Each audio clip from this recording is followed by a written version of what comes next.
Hello everyone and a very warm welcome to this week's stock markets update for April the 15th, 2026. We apologize, we wanted to get this out on Monday, but unfortunately we had a lot of other things to do. But that isn't all too bad, as we have a lot more price structure we can explain. Remember, we are primarily tracking and using the Elliott wave to forecast the markets. In general, markets move in 5 waves up and in 3 waves lower.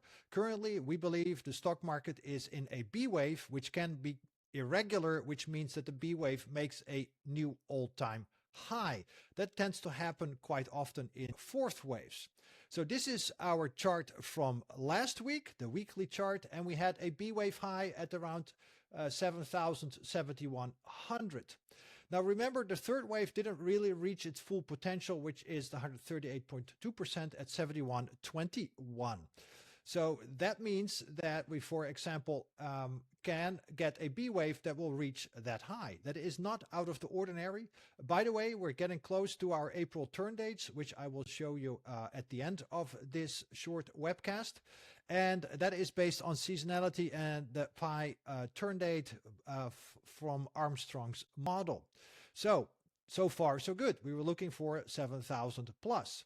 And by the way, we've had irregular B waves before. It happened in 2020, just before the COVID crash happened, which was a C wave. It happened in 2018. It happened in 2011 and almost also in 2015. All of those were 4th waves, except I believe the one in 2011, which was a 2nd wave. Regardless, all of them led to pretty much new all-time highs, except 2015, which pretty much retested the all-time high back then. So where are we now? This is this week's candle, and look at this. We are getting very close to our B wave target. So far, so good. Nothing out of the ordinary. Potential negative divergence on the MACD forming. No confirmation of that just yet. We will need to see down weeks to get it confirmed. But again, getting close to the turn window, getting close to our ideal target, to be followed by a C wave. If this C wave is not going to happen, we see, for example, 5 waves up, will we adjust our wave count? But for now, so far, so good. This is the short-term hourly, or actually 65-minute chart.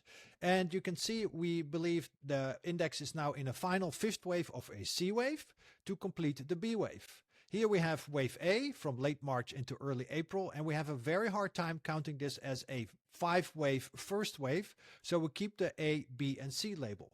As you can see, the wave C has extended. Normally it is 161.8 or 138.2, but we're now almost at the 200% extension. It can happen. We cannot predict the future. We just simply track what is transpiring and we adjust accordingly. Our ideal target was around 69.55, and we got that, I believe, yesterday. So far, so good. Now we simply have remember, the futures market on Sunday night dropped to as low as 6,730, which would look good for a 4th wave. The cash market did not do that. The cash market only reached around 6,790. So that would be a very shallow 4th wave, and we can thus count the cash market better as a 1-2 setup, and now in a wave 5 of potentially only 3 of C. About 2% pullback is pending, and then a final 5th wave to that 7120 target remains very possible. We have to go all the way back to late December last year to see a equally overbought hourly RSI 5 as we had so far. Very, very overbought. It's a sign of strength. It's not a sign of weakness. And of course, back then we had about a 2% decline, and a 2% decline from around current levels would target somewhere around 68.50, 6900, and then a final 5th wave to 7120. Very, very possible.